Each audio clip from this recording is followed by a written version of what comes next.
Radio Anthropocène, à l'écoute du changement global. Je rentre, je prends la douche, je sors. Mon hygiène, c'est très important, tu vois. Quand on vit dans la rue, on peut attraper n'importe quelle maladie. Les bains-douches à fleur de peau. Les bains-douches dans la peau. La peau des bains-douches. Sous la peau des bains-douches. Je chante parce qu'il y a beaucoup de stress, toujours la solitude. Je ressens une sensation de bien-être et je me dis que l'eau, c'est un bien universel commun quand même. Une émission réalisée par l'ALCA. Là, j'ai fini de prendre une douche pour pouvoir ouvrir mes yeux et commencer à organiser la journée. Parce que sans la douche, c'est pas possible. On a une espèce de mal-être.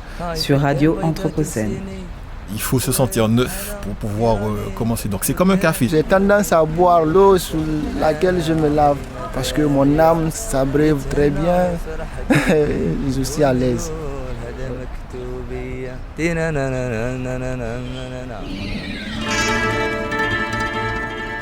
Une émission produite par l'ALCA, laboratoire itinérant de recherche et création sur la ville et l'habité.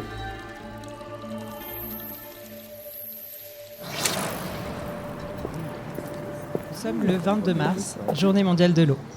Cela fait désormais 6 années que l'ALCA s'entête à raconter les bains-douches dès qu'elle le peut, et notamment pendant cette journée où l'eau est à l'honneur. 6 années que nous faisons entendre les voix de celles et ceux qui, dépourvus de logement conventionnel, utilisent un service où l'accès à l'eau est gratuit et anonyme. Cela fait 6 années que nous disons l'eau par son aspect social. Quand depuis des décennies, l'eau lyonnaise est surtout perçue pour son aspect divertissant via les fontaines monumentales et les 2 fleuves qui traversent la ville. 6 années que nous créons des œuvres sonores, visuelles et performatives qui permettent de se sentir concernés collectivement autour d'un bien commun à défendre. Nous, l'ALCA, explorons les marges de la ville et les expériences qui s'y déploient. Et depuis 6 années, notre démarche est tournée vers le recueil de ces expériences urbaines et précisément de celles des usagers et usagères des bains-douches, fondation d'une connaissance partagée qu'aujourd'hui encore nous souhaitons vous faire écouter. Radio Anthropocène nous offre de nouveau, dans le cadre de ce festival, une plage sonore pour que l'on vous raconte cette eau par le prisme des bains-douches et par le prisme de celles et ceux qui y viennent. Quand on n'a pas de lieu fixe, c'est toute la ville pas à disposition, mais est ouverte. On n'a plus de limites, puisqu'on n'a pas un QG sur lequel on revient, un point géographique, on revient sans cesse. Donc nos trajets sont déterminés par un petit peu les buts qu'on a à faire dans la journée. Je n'ai pas vraiment, si on regarde sur une carte, les mêmes trajets que quelqu'un qui vit avec un appartement. Je vais dans toute la ville.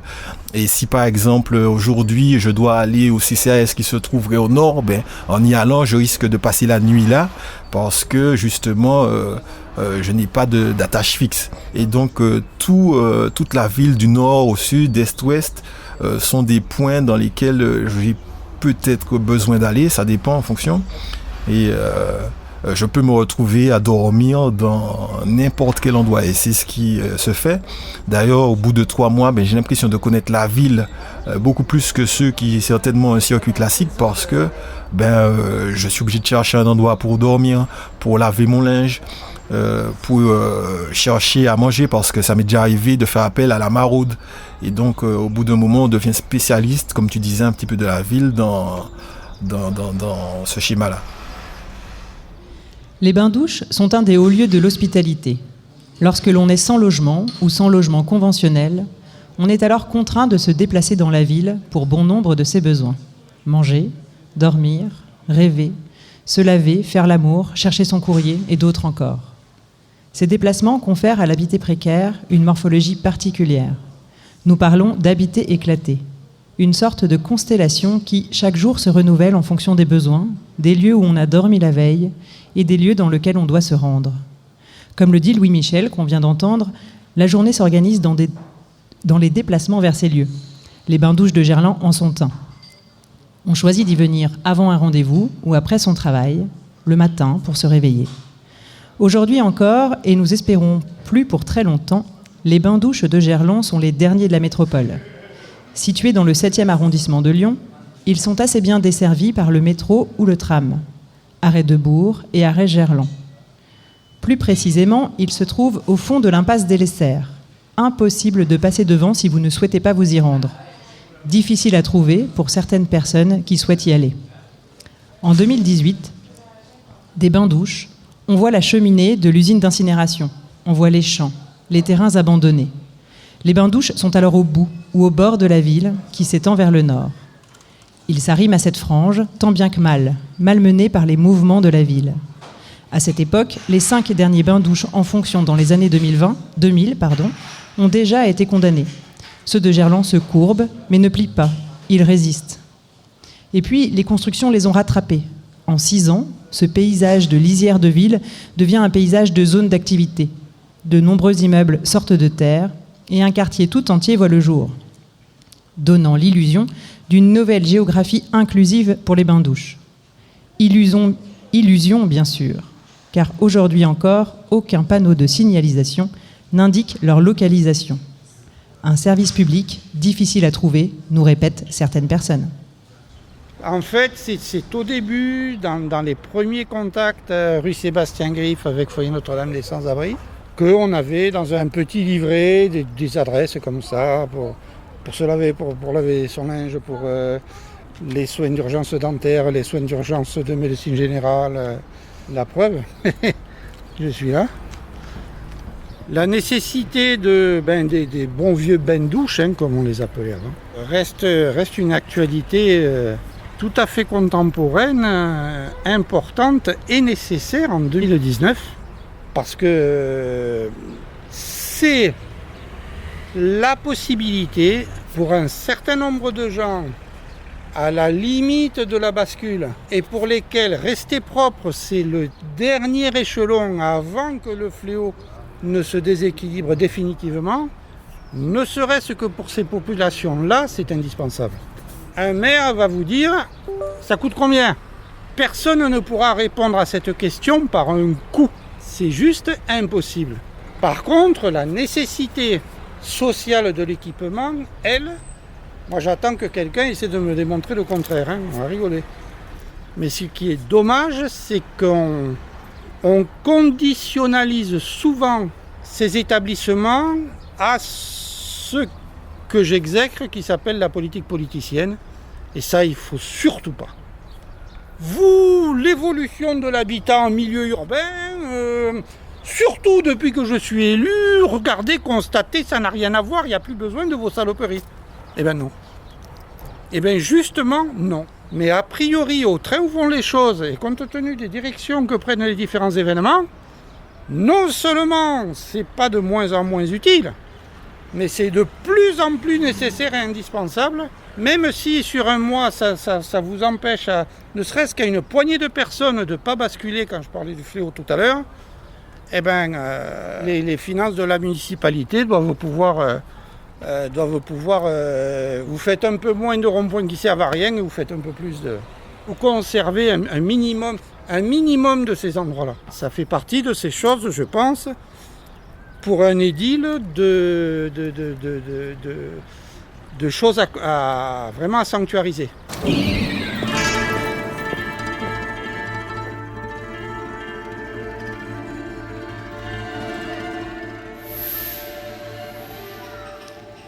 Lundi 30 janvier, 280 douches sont prises par 211 hommes, 40 femmes et 8 familles composées de 14 adultes et 15 enfants. Lundi 20 février, 362 douches. Lundi 13 mars, 317 douches. Lundi 3 avril, 335. Le lundi, c'est le jour où il y a la plus grosse affluence. Le mercredi et le vendredi sont juste derrière. Nous avons évoqué l'organisation journalière pour venir aux bains-douches. Il y a aussi une organisation hebdomadaire. Comme les bains-douches et toutes les structures associatives sont fermées le week-end, il faut donc y penser. Ne pas se doucher le vendredi, c'est prendre le risque de ne pas se laver pendant 3 jours. Au bains-douches de Gerland, 19 cabines de douche sont ouvertes entre 7h30 et 17h30. En 2018, 150 douches sont prises par jour. En 2023, 5 ans plus tard, c'est 300 douches qui sont prises chaque jour, avec des pointes à plus de 400. Reflet en creux d'une ville dont les précarités augmentent. Dans ces 300 ou 400 personnes qui viennent aux bains-douches, on rencontre des femmes, des personnes non-binaires, des hommes, surtout des hommes. On y rencontre des personnes jeunes et d'autres plus âgées. On y entend parler français, albanais, russe, arabe, anglais et plein d'autres langues. On entend des prénoms qui chantent, que l'on connaît ou reconnaît, d'autres que l'on a du mal à prononcer.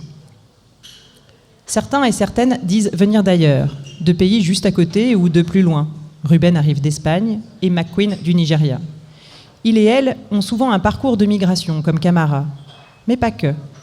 Certains et certaines travaillent, un peu. Éric enchaîne les contrats précaires, Louis-Michel est en CDI à temps partiel. Il travaille parfois beaucoup. Corentin est graphiste. Mais pas toujours. Cédric, Lucky, Mélanie et d'autres sont au chômage, tout juste licenciés ou sans possibilité de travailler. Elle et il vivent parfois dans un abri protégé du vent, à l'intérieur d'un bâtiment comme Michel ou Jawad, ou dans un véhicule. Marie dort dans sa voiture, Sabeg dans sa caravane. Mamadou est sous une tente. Certains et certaines ont un appartement. Parfois, il et elle sont à même un banc, comme Mehdi, ou sous des bosquets à l'ombre des réverbères, comme Eric. Jean-Guillaume, John ou Miranda appellent le 115, parfois. Lucky ne les appelle jamais. Matt ou Najib passent certaines nuits dans un foyer. Fahima dort régulièrement chez un tiers, en échange de quelques ménages. Sadia a des problèmes de chaudière. Rachid, une douche mal fichue qu'il ne peut plus utiliser. Pour Erickson ou Muriel, l'eau est trop chère. La famille de Giorgio occupe un appartement beaucoup trop petit. Nicolas, Philippe, Sémir, Saponi, Imerchata sont de passage, en déplacement, quand d'autres, comme Michel ou Mei Akri, viennent ici tout le temps. Impossible donc de résumer les usagers et usagères des bains-douches à une idée générique du sans-abrisme.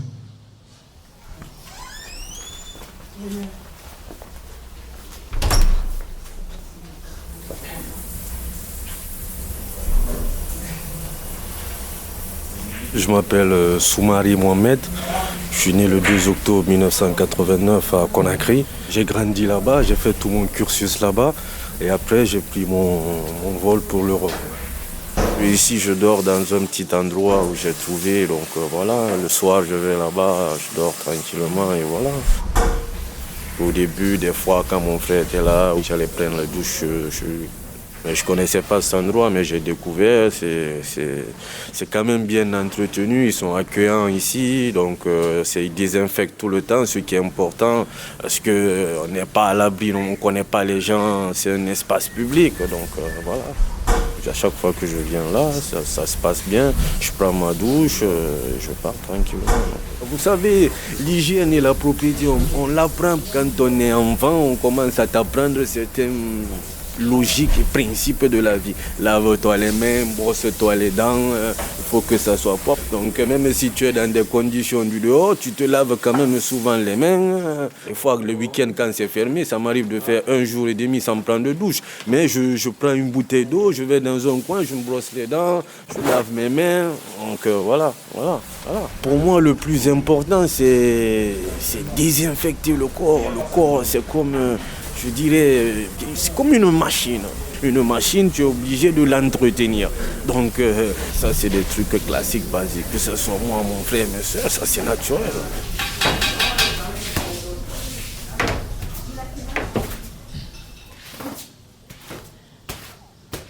L'eau permet à l'usagère, comme à l'usager, d'expulser, au sens propre comme au figuré, tout ce qui gêne. Que ce soit les odeurs corporelles jugées indésirables, nous dit Jérémy, la saleté que l'on traîne avec soi, précise Camara, parfois plusieurs jours. Pour Matt, c'est la crasse d'un travail harassant dont il faut se défaire. Pour Fatima, ce sont les peaux mortes, les toxines à éliminer. La douche permet aussi de se débarrasser de ce qui est vecteur de maladies, des parasites. En ce sens, la douche est une des premières nécessités. C'est le moment où l'on s'observe, on se touche, on s'ausculte. La douche est un geste élémentaire où se construit la relation à son corps et à soi-même. C'est le premier geste du soin de soi par soi. Outre le fait que l'eau permet d'expulser ce qui doit l'être, elle offre aussi la possibilité de réfléchir, comme le dit Sabeg. Ce moment d'intimité permet aussi à Jérémy de prier, quand Camara y trouve un endroit où il peut se cacher 30-40 minutes. Ici, on vient fuir les regards qu'on a du mal à supporter. Jawad nous précise, on le cite, « C'est super stressant d'être à la rue. On est constamment sur le qui-vive. Le regard des gens est oppressant. même si ce n'est pas un regard de travers, même si ça n'est pas un regard, même si c'est un sourire. On a souvent l'impression que c'est soit de la pitié, soit de la condescendance. Amadou y trouve un endroit où il est possible de baisser la tension et de se laisser aller, de méditer, de rire, d'être fou si on le souhaite. Belkacem chante quand des fois le moral est à zéro, que la tête travaille beaucoup et qu'il faut dégager la pression, nous dit-il. Les bains-douches permettent de démarrer la journée, d'ouvrir les yeux, nous indique Louis Michel. Mélanie y vient trouver le calme, elle qui dit être un signe de feu, l'eau l'apaise, la relaxe. Au-delà de la centralité pour soi-même qu'offrent les bains-douches, ils favorisent les relations sociales. Ici, on vient échanger, causer, commercer un peu aussi. On vient voir du monde, se confronter aux autres, y trouver le mémoire nécessaire pour être, pour se situer.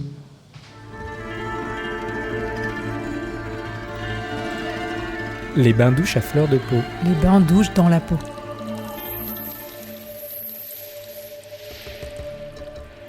Je prenais une chaise, je le rentre, je pose mon sac et il y a des trucs que je peux mettre mes affaires dedans. Voilà. Je laisse rien parce que il y a des vols, quoi.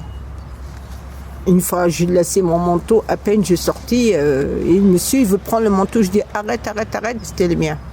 Bon, ils sont pas responsables ici. Hein. Si elle est partie, votre manteau, vous avez qu'à les faire rentrer dans le vestiaire, quoi, dans la douche. Je ferme et quand je sors, des fois, il y a des hommes, ils me parlent pour discuter, mais c'est pas pour rien. Après, une ou deux fois, il y avait deux bonhommes, ils m'ont sauvé d'ici. Ils sont partis derrière moi pour me cabitou, que je peux être copine. C'est des gens qui n'ont pas de papier, quoi. Voilà. Puis il y a des gens qui sont sales, que je l'entends cracher. Ils ne respectent pas les règles, même c'est interdit de fumer la cigarette, je suis allergique. Dès que je sens les cigarettes, j'ai les yeux qui pleurent et je sens. Alors je signalais, j'ai dit, il y a des gens qui fument, elle crie « Arrêtez de fumer ! C'est interdit !» Ils continuent de fumer. Des gens, des fois, que dans les douches, il y en a qui font pipi dans la douche. Hein. Il y a une ou deux fois, les gens qui travaillent ici, c'est des gens qui ont fait exprès, ils ont fait la selle. Voilà, ils s'en foutent.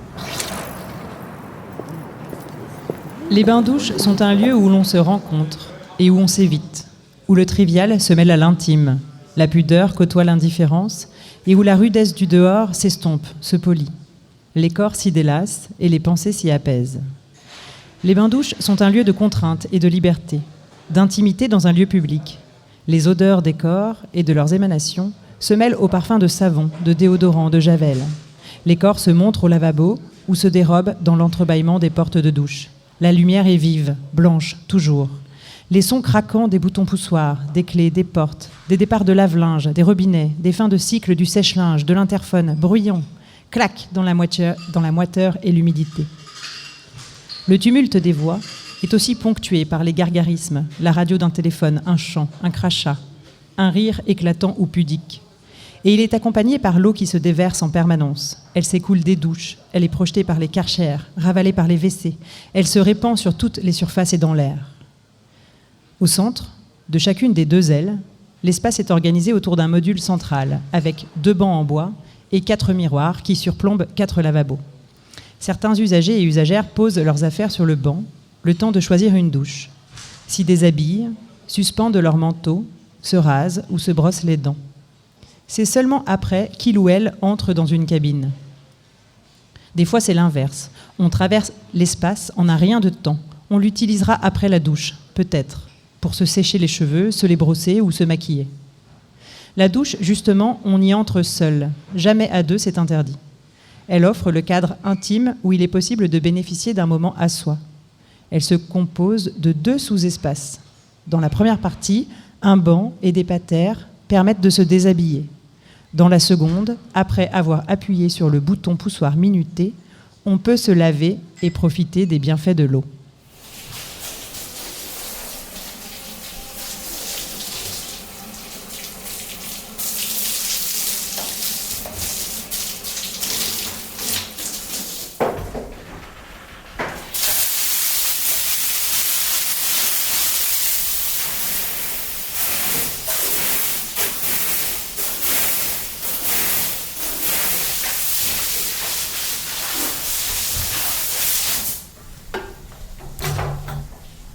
Nos protocoles font qu'on nettoie une cabine après chaque passage, quel que soit l'état de la cabine, ce qui est bien. Et puis pour commodité, on racle un peu le sol pour que ça soit plus agréable pour le prochain usager.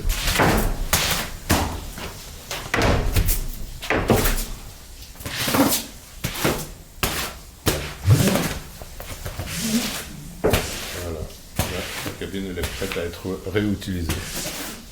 Avant, le système qui était choisi sur ce site, il y avait des jetons. Donc vous faisiez l'acquisition d'un jeton, vous y allez, et donc vous aviez un petit boîtier à l'intérieur de chaque cabine qui coupait effectivement l'eau chaude au bout de 20 minutes. Avec un minuteur, c'était un minuteur. Hein. Aujourd'hui, il n'y a plus ça. Donc c'est une info formelle pour les usagers, mais il n'y a personne on ne va pas, au bout de 20 minutes, à la 21e minute, venir taper sur la porte d'usager. Attention, ceci étant dit, on connaît un peu les pratiques des gens qui viennent ici habituellement ou qui viennent ici régulièrement. Donc on sait qu'il y a des gens, ça peut être assez, ça peut aller de 7 minutes à 3h30 dans une cabine. Les jours où on a un flux, on aimerait bien ne pas avoir trop de... Parce que là, ça peut squatter. Ce bain-douche, là-dessus, c'est une anomalie à plus d'un titre. C'est-à-dire qu'effectivement, au lieu d'avoir ce qu'on observe autour de nous, une réglementation de plus en plus galopante de la vie, pour notre sécurité, bien évidemment, hein, les arguments massus, on va un petit peu à contre-courant des tendances générales là-dessus. En faisant confiance aux usagers, on est devenu gratuit. C'est-à-dire qu'aujourd'hui, vous avez de plus en plus de choses qui sont payantes. Bon, je ne suis pas là depuis 1934, bien évidemment, mais il y a toujours un rapport humain. Ce qui est assez contre-intuitif.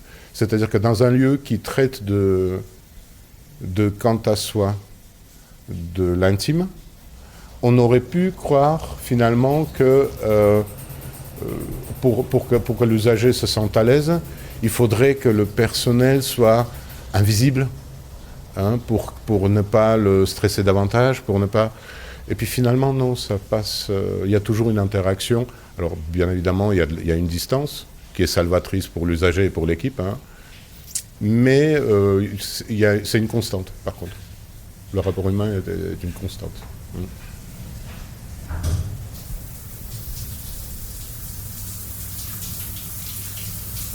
Au-delà de ce que nous dit Tigrane, nous constatons que les agents et les agentes dépassent largement le cadre de leur fonction.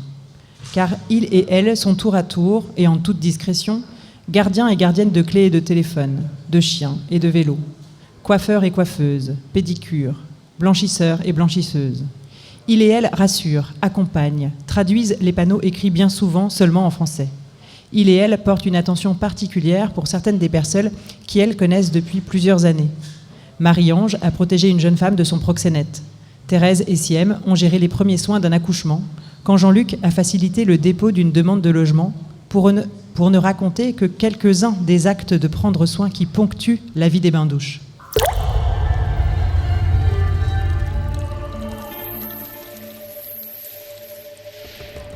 Je me sens pas chez moi, mais je me sens pas vraiment ailleurs non plus. Je me sens dans un endroit familier. Puis je discute beaucoup avec les personnes. Je les trouve tous sympas et des fois on discute, on plaisante. Oui, je me sens dans un endroit quand même familier. Ouais. Je pose mes affaires, il y a 2 petits porte-manteaux et une tablette à 50 cm du sol à peu près, ou 60, je sais pas. M'approprier l'espace, c'est peut-être un grand mot. Je suspends mon sac et mes vêtements. La tablette, je m'en sers plutôt pour mettre le gel douche. Et puis voilà, quoi. Après, il n'y a pas grand espace à s'approprier. Ça me gênerait s'il y avait une seule porte de douche et qu'on soit obligé de rentrer à 2 en même temps, oui. Mais ça pourrait me gêner d'ailleurs, même avec une femme. Hein. Et a fortiori avec un homme. Mais bon, voilà, c'est commun, d'accord, mais les portes, on les ferme quand on prend sa douche. Ah, une fois, il y avait une dame, c'était trop marrant. Une dame tzigane. Alors, elle parlait pas un mot de français, du tout, rien. Et elle était, mais vraiment... Et elle est sortie furieuse de la douche, toute pleine de savon et d'eau. Et apparemment, il y avait sa fille ou sa nièce à côté qui la raccompagnait dans la cabine et qui rigolait. Elle était furieuse après son mari, elle est sortie comme ça.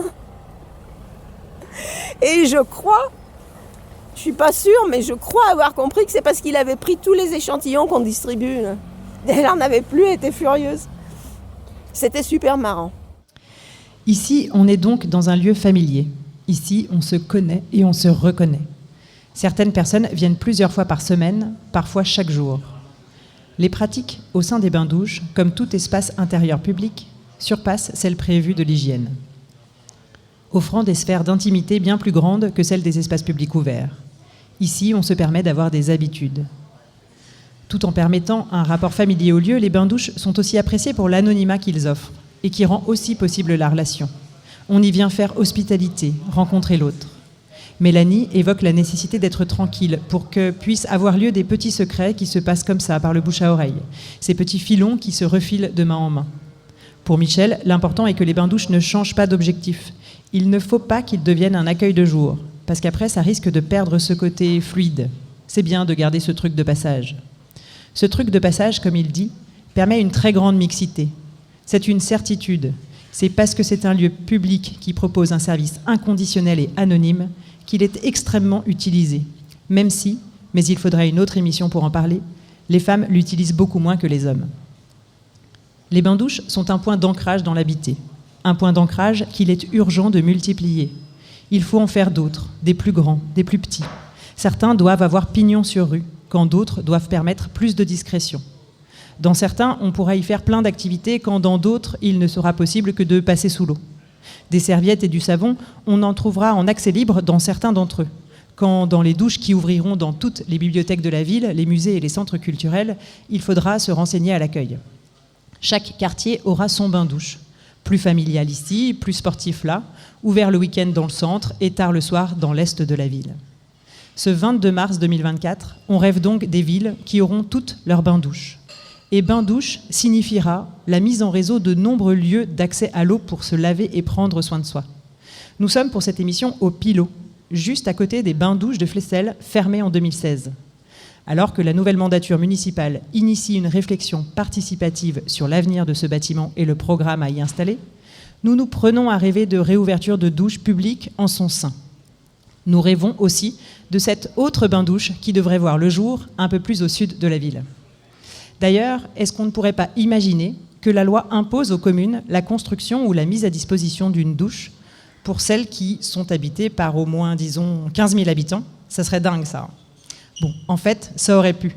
C'était l'enjeu d'une proposition de loi votée à l'Assemblée en 2017, mais vidée de sa substance 2 ans après par un Sénat persuadé qu'il n'y a pas de problématique d'accès à l'eau en France.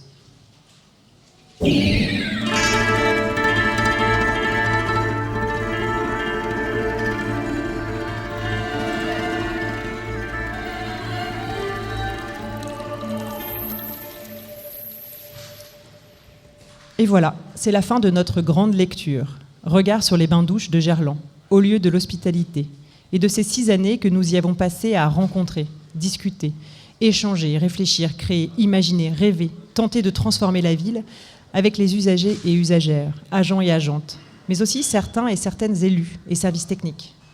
Une œuvre numérique permettra dès le 27 mai prochain d'avoir accès à tous les textes et les sons dont vous venez d'écouter des extraits. N'hésitez pas à réserver dans votre bibliothèque de quartier le livre « Lire la ville » de Chantal Decmine. C'est une architecte, anthropologue qui s'est passionnée pour les questions d'hospitalité. Ce livre est une sorte de manifeste que nous aimerions offrir à tous les faiseurs et faiseuses de ville. On vous conseille aussi d'écouter la série documentaire que nous aurions adoré réaliser nous-mêmes, Corsale Ville Sèche, de Pauline Baccar et de Sophie Richel. Voilà, pour cette émission, j'étais le nous de l'ALCA. Et l'ALCA, c'est Corentine, Florent, Yaël, Simon, Marina, Théo, Julie, Roxane et Liv. Et comme certains sons sont puisés dans notre banque de données, c'est exceptionnellement aussi Marie et Marc-Antoine. Vous pouvez tout retrouver sur lalca.org. Merci à Camille de Radio Béguin d'avoir assuré la technique et restez à l'écoute de Radio Anthropocène pour Chercheurs et Monsieur Tout-le-Monde dans les médias tous experts de rue 89 Lyon.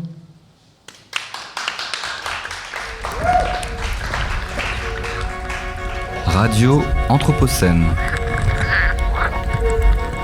à l'écoute du changement global.